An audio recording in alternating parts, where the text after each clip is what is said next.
Good morning, dear students. In this academic year, I am going to handle Business Taxation 3. So, subject name ಕೇಳಿದ ಕೂಡಲೇ ನಿಮಗೆ S ನಾವು last year business ಟ್ಯಾಕ್ಸೇಷನನ್ನು ಕಲ್ತಿದ್ದೀವಿ ಅಂತ ನಿಮಗೆ ಗೊತ್ತಾಗ್ತಿದೆ ಅಲ್ಲ. Yes, business taxation part 1 and part 2 you already studied in 3rd and 4th semester. ಅದನ್ನು ಸ್ವಲ್ಪ ರಿಕಾಲ್ ಮಾಡ್ಕೊಳ್ಳಿ ಏನೇನು ಟ್ಯಾಕ್ಸೇಷನಲ್ಲಿ ಕಲ್ತಿದ್ದೇನೆ ಅಂತ. ಸೊ 5 ಹೆಡ್ಸ್ ಆಫ್ ಇನ್ಕಮ್ನ ನೀವು ಕಲ್ತಿದ್ದೀರಾ ಅಲ್ವಾ? ಎಸ್, ನಿಮ್ಮ ಪ್ರೀವಿಯಸ್ ಇಯರ್ಸ್ ಸೆಮಿಸ್ಟರ್ಸಲ್ಲಿ 5 ಇನ್ಕಮ್ಸ್ ಆಫ್ ಹೆಡ್ಸನ್ನು ನೀವು ಕಲ್ತಿದ್ದೀರಾ. ಯಾವುದ್ಯಾವುದಂದರೆ income from salary and income from profession, income from capital gain, income from house property and income from other sources. So ಯಾವ ರೀತಿ ನಾವು ಇನ್ಕಮ್ ಫ್ರಮ್ ಸ್ಯಾಲ್ರಿಯನ್ನು ಕ್ಯಾಲ್ಕುಲೇಟ್ ಮಾಡಬೇಕು, ಸೊ ಯಾವ ರೀತಿ ನೆಟ್ ಇನ್ಕಮ್ ಆಫ್ ಸ್ಯಾಲರಿಯನ್ನು ಕ್ಯಾಲ್ಕುಲೇಟ್ ಮಾಡಬೇಕು, ಯಾವ ರೀತಿ ಮಾಡಬಹುದು ಅಂತ ನೀವು ಕಲ್ತಿದ್ದೀರಾ ಅಲ್ವಾ? ಸೊ ಇದುವರೆಗೂ ನಿಮ್ಮ ಟ್ಯಾಕ್ಸೇಷನಲ್ಲಿ 5 ಹೆಡ್ಸ್ ಆಫ್ ಇನ್ಕಮ್ಸ್ನ ತರೋಲಿ ನೀವು ಸ್ಟಡಿ ಮಾಡಿದ್ದೀರಾ.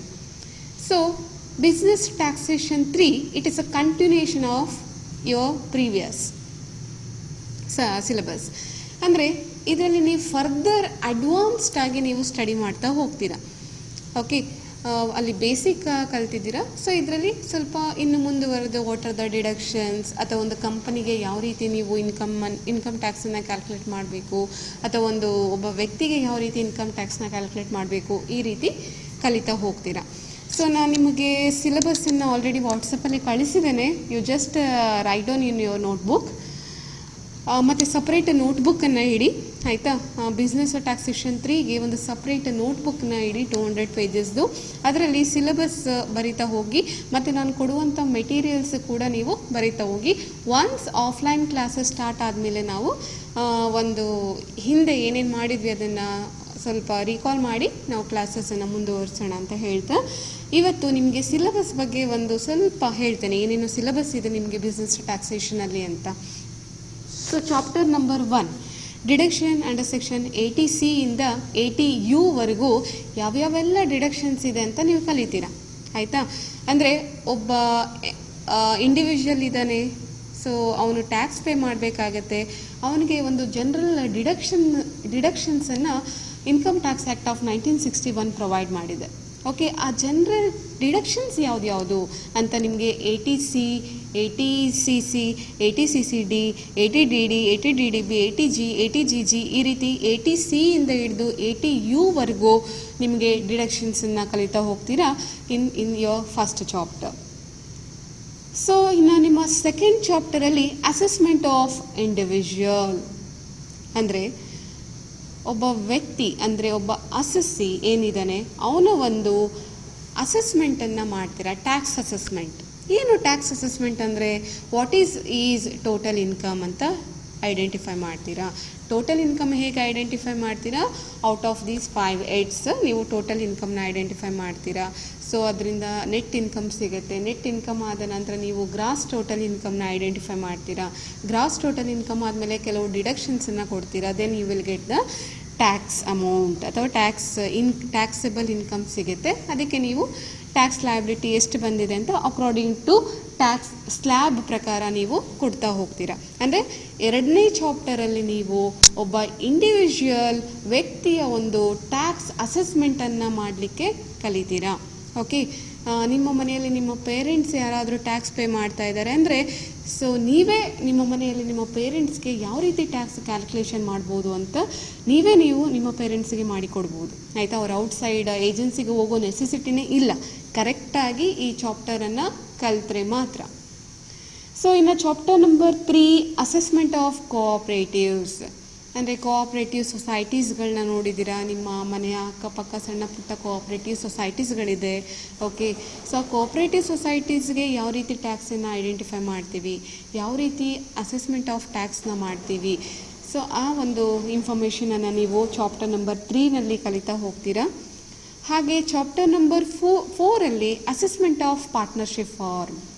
ಓಕೆ, ಪಾರ್ಟ್ನರ್ಶಿಪ್ ಫರ್ಮ್ ಬಗ್ಗೆ ನಿಮಗೆ ಒಂದಷ್ಟು ನಾಲೆಡ್ಜ್ ಇದೆ because third and fourth semester ನಿಮ್ಮ ಅಕೌಂಟಿಂಗ್ ಏನಿದೆ third semester fully on partnership firm ಬಗ್ಗೆ ಇದೆ, ಆಯಿತಾ. ಅಲ್ಲಿ ಪಾರ್ಟ್ನರ್ಶಿಪ್ನ ಹೇಗೆ ಅಡ್ಮಿಷನ್ ಮಾಡ್ಕೊತೀವಿ, ಅವರನ್ನು ಹೇಗೆ ಡಿಸಲ್ಯೂಷನ್ ಮಾಡ್ತೀವಿ ಪಾರ್ಟ್ನರ್ಶಿಪ್ನ, ಅಥವಾ ಒಬ್ಬ ಡೆತ್ ಆದಾಗ ಯಾವ ರೀತಿ ಅಕೌಂಟ್ಸನ್ನು ಕ್ರಿಯೇಟ್ ಮಾಡ್ತೀವಿ. ಸೊ ಅಂದರೆ ಓವರಾಲ್ ನಿಮಗೆ ಪಾರ್ಟ್ನರ್ಶಿಪ್ ಅಂದರೆ ಹೇಗಿರುತ್ತೆ ಅನ್ನೋ ಒಂದು ನಾಲೆಡ್ಜ್ ಇದೆ. ಸೊ ಈಗ ಪಾರ್ಟ್ನರ್ಶಿಪ್ ಫರ್ಮ್ ಇದ್ದರೆ ಅದಕ್ಕೆ ಯಾವ ರೀತಿ ಟ್ಯಾಕ್ಸನ್ನು ಕ್ಯಾಲ್ಕುಲೇಟ್ ಮಾಡಬೇಕು, ಅದರ ಒಂದು ಟ್ಯಾಕ್ಸ್ ಅಸೆಸ್ಮೆಂಟ್ ಯಾವ ರೀತಿ ಮಾಡಬೇಕು ಅನ್ನೋದನ್ನು ಈ ಚಾಪ್ಟ್ರಲ್ಲಿ ಕಲಿತಾ ಹೋಗ್ತೀರಾ. And in your last chapter, so ನಿಮಗೆ ಬಿಫೋರ್ ವೆಲ್ತ್ ಟ್ಯಾಕ್ಸ್ ಎಲ್ಲ ಇತ್ತು, ಆಯಿತಾ, ಬಿಫೋರ್ ಸಿಲೆಬಸ್ಸಲ್ಲಿ.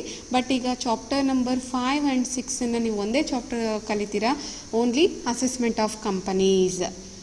ಆಫ್ಟರ್ ನಿಮ್ಮ ಡಿಗ್ರಿ ಮುಗಿಸ್ಕೊಂಡು ಯಾವುದೋ ಒಂದು ಕಂಪ್ನಿಗೆ ಕೆಲಸಕ್ಕೆ ಹೋಗ್ತೀರಾ, ಅಲ್ಲಿ ಇನ್ ಕೇಸ್ ನಿಮಗೇನಾದರೂ ಕಂಪನಿಯ ಒಂದು ಟ್ಯಾಕ್ಸೇಷನ್ ಯಾವ ರೀತಿ ಕ್ಯಾಲ್ಕುಲೇಟ್ ಮಾಡ್ತೀರಾ, ಕಂಪನಿಗೆ ಎಷ್ಟು ಟ್ಯಾಕ್ಸ್ ಬರುತ್ತೆ, ಹೇಗೆ ಕ್ಯಾಲ್ಕುಲೇಟ್ ಮಾಡ್ತೀರಾ ಅಂತ ಅಂದಾಗ ನಿಮಗೆ ಈಗ ಏನು ಕಲಿತಿದ್ದೀರಾ ಇದೆಲ್ಲ ಯೂಸ್ ಆಗುತ್ತೆ, ಆಯಿತಾ.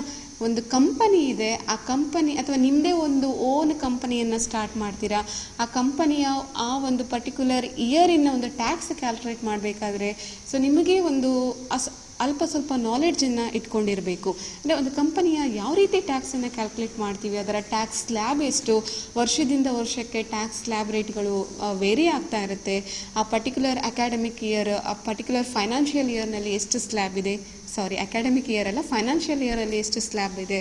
ಓಕೆ, ಇದನ್ನು ನೀವು ಇನ್ ಡೀಟೈಲ್ ಆಗಿ ಕಲಿತಾ ಹೋಗ್ತೀರಾ.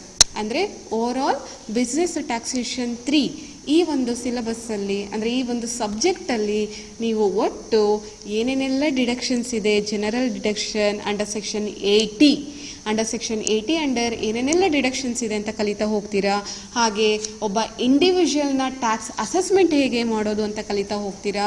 ಒಂದು ಕೋಆಪ್ರೇಟಿವ್ ಸೊಸೈಟೀಸ್, ಹಾಗೆ ಒಂದು ಪಾರ್ಟ್ನರ್ಶಿಪ್ ಫರ್ಮ್, ಹಾಗೆ ಒಂದು ಕಂಪನಿಯ ಅಸೆಸ್ಮೆಂಟ್ ಆಫ್ ಟ್ಯಾಕ್ಸ್ ಯಾವ ರೀತಿ ಮಾಡಬೇಕು ಅಂತ ಈ ಒಂದು ಬಿಸ್ನೆಸ್ ಟ್ಯಾಕ್ಸೇಷನ್ 3 5th ಸೆಮಿಸ್ಟರ್ನಲ್ಲಿ ನೀವು ಕಲಿತೀರಾ.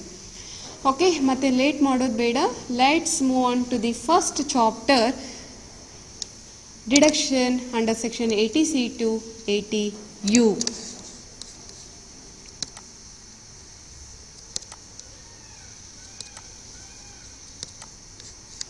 Okay, before going to first chapter ನಾನು ಒಂದು ಸ್ವಲ್ಪ ನಿಮಗೆ ಇಂದಿನ ಏನು ವರ್ಷದಲ್ಲಿ ಕಲ್ತಿದ್ದೀರಾ ಅದನ್ನು ಒಂದು ಸ್ವಲ್ಪ ರೀಕಾಲ್ ಮಾಡ್ಕೊಳ್ಳಿ. ಸೊ ಎಲ್ಲರಿಗೂ ಗೊತ್ತಿದೆ 5 heads ಆಫ್ ಇನ್ಕಮ್ ಅಂದ ಕೂಡಲೇ, ಇವನ್ ನೀವು ಮಲಗಿದಾಗ ನಾನು what are the 5 heads of income ಅಂದರೂ ಕೂಡ ನೀವು ಹೇಳ್ತೀರಾ, salary income, income from house property, income from capital gain, income from business of profession and income from other sources. These are the 5 heads of income. So ನಿಮ್ಮ previous ಇಯರ್ನಲ್ಲಿ business ಟ್ಯಾಕ್ಸೇಷನಲ್ಲಿ ನೀವು ಇದನ್ನು ಇನ್ detail study ಮಾಡಿದ್ದೀರಾ. Okay, so all income of on assessee classified into 5 heads of income. After that, under each head the income is computed separately after considering the permissible deductions. ಅಂದರೆ ಪ್ರತಿಯೊಂದು ಇನ್ಕಮನ್ನು ನಾವು ಸಪ್ರೇಟಾಗಿ ಅದರ net ಇನ್ಕಮನ್ನು identify ಮಾಡ್ಕೊತೀವಿ. So okay, ನಿಮ್ಮ last ಇಯರಲ್ಲಿ net income ಹೇಗೆ calculate ಮಾಡೋದೆಲ್ಲವೂ ನಿಮಗೆ ಗೊತ್ತಿದೆ. ಓಕೆ, ಸೊ ಆ 5 ಹೆಡ್ಡಿನ ನೆಟ್ ಇನ್ಕಮನ್ನು ನಾವು ಒಟ್ಟಿಗೆ ಕೂಡಿದಾಗ ನಮಗೆ ಗ್ರಾಸ್ ಟೋಟಲ್ ಇನ್ಕಮ್ ಸಿಗುತ್ತೆ. Okay, the net income of these heads, these means all 5 heads are added together, we will get gross total income. So ಈ ಗ್ರಾಸ್ ಟೋಟಲ್ ಇನ್ಕಮ್ ಆದಮೇಲೆ ನೀವು ಈ ಗ್ರಾಸ್ ಟೋಟಲ್ ಇನ್ಕಮ್ ಏನು ಅಮೌಂಟ್ ಇದೆ ಅದಕ್ಕೆ ಕೆಲವು general deduction 80 under ಬರುವಂಥ ಕೆಲವು ಡಿಡಕ್ಷನ್ಸನ್ನು ಕೊಡ್ತೀರಾ. That deductions 80C to 80U. Okay, from gross total income we will deduct the general deductions from 80C to 80U. Okay, and one condition, the aggregate amount of deduction under section 80C to 80U cannot exceed the gross total income. Okay, ಅರ್ಥ ಆಗಿದೆ ಅಲ್ಲ? 5/8 of ಇನ್ಕಮನ್ನು ನೀವು calculate ಮಾಡ್ತೀರಾ, ಅದಕ್ಕೆ ಬೇಕಾಗಿರುವಂಥ ಒಂದು deductions ಏನೇನಿದೆ ಅದನ್ನೆಲ್ಲ ಕೊಟ್ಟು ನೆಟ್ ಇನ್ಕಮನ್ನು ಐಡೆಂಟಿಫೈ ಮಾಡ್ತೀರಾ. ಆ 5 ಹೆಡ್ಸಿನ ನೆಟ್ ಇನ್ಕಮನ್ನು ಆ್ಯಡ್ ಮಾಡಿದಾಗ ನಮಗೆ ಗ್ರಾಸ್ ಟೋಟಲ್ ಇನ್ಕಮ್ ಬರುತ್ತೆ. ಆ ಗ್ರಾಸ್ ಟೋಟಲ್ ಇನ್ಕಮಲ್ಲಿ ನಾವು ಡಿಡಕ್ಷನ್ ATC ಇಂದ ATU ಡಿಡಕ್ಷನ್ಸ್ ಯಾವ್ಯಾವೆಲ್ಲ ಅಪ್ಲಿಕಬಲ್ ಆಗುತ್ತೆ ಅಂತ ಡಿಡಕ್ಷನನ್ನು ಲೆಸ್ ಮಾಡಿದಾಗ ನಮಗೆ ಟೋಟಲ್ ನೆಟ್ ಟ್ಯಾಕ್ಸಬಲ್ ಅಮೌಂಟ್ ಸಿಗುತ್ತೆ. ಓಕೆ, ಟ್ಯಾಕ್ಸಬಲ್ ಅಮೌಂಟ್ ಸಿಗುತ್ತೆ. ಅದರ ಮೇಲೆ ಅಕಾರ್ಡಿಂಗ್ ಟು ದ ಸ್ಲ್ಯಾಬ್ ಪ್ರಕಾರ ನಾವು ಟ್ಯಾಕ್ಸ್ ಲಯಬಿಲಿಟಿಯನ್ನು ಐಡೆಂಟಿಫೈ ಮಾಡ್ತೀವಿ. ಇದು ಒಂದು ಕೀ ಪಾಯಿಂಟ್ಸ್ ನಿಮಗೆ. ಸೊ ಫಸ್ಟ್ ಚಾಪ್ಟರ್ ಸ್ಟಾರ್ಟ್ ಮಾಡೋಣ. Deduction under section 80C to 80U. Okay, first deduction under section 80C. So this is one of the foremost important deduction under all 80C to 80U. Okay, 80 deduction under ನಾವು 80C deduction ತುಂಬ ಪ್ರಿನಾಮಿಡೆಂಟ್ ರೋಲನ್ನು ಪಡೆಯುತ್ತೆ. Because ಎಲ್ಲ individual ಮತ್ತು ಎಲ್ಲ HUF ಕೂಡ ಈ ಒಂದು deduction under claim ತೊಗೊಳ್ತಾರೆ. Okay, so ನೋಡೋಣ ಏನೇನು ಕ್ಲೈಮ್ ಮಾಡ್ಬೋದಂತ. Before that, applicability of these 80C deductions, it is applicable to individual and HUF, Hindu undivided family. Okay, so ಇವರಿಬ್ಬರು ಕೂಡ ಈ ಒಂದು 80C ಡಿಡಕ್ಷನ್ಸನ್ನು ತೊಗೊಬೋದು. And maximum deduction up to ₹1.5 lakh, 1.5 ಲಕ್ಷದವರೆಗೂ ಮ್ಯಾಕ್ಸಿಮಮ್ ಡಿಡಕ್ಷನ್ನ ತೊಗೊಬೋದು under section 80C, but with together of 80CCC and 80CCD. Okay, 80CCC and 80CCD deductions ಏನು ಹೇಳುತ್ತೆ ಅಂತ ನಾನು ನಿಮ್ಮ ನೆಕ್ಸ್ಟ್ ಕ್ಲಾಸ್ನಲ್ಲಿ ಹೇಳ್ತೇನೆ. ಓಕೆ, 1 by 1 ನೋಡೋಣ. ಸೊ ಈ 3 ಡಿಡಕ್ಷನ್ಸನ್ನು ಸೇರಿ ನಿಮಗೆ ಎಷ್ಟು ಆಗುತ್ತೆ ಡಿಡಕ್ಷನನ್ನು ಕ್ಲೈಮ್ ಮಾಡ್ಕೊಬೋದು ಅಂದರೆ 1.5 lakh. 80CCC 80CCC ಡಿಡಕ್ಷನ್ಸ್ ಯಾವುದ್ರ ಬಗ್ಗೆ ಹೇಳುತ್ತೆ ಅಂದರೆ in respect of pension fund ಬಗ್ಗೆ ಹೇಳುತ್ತೆ.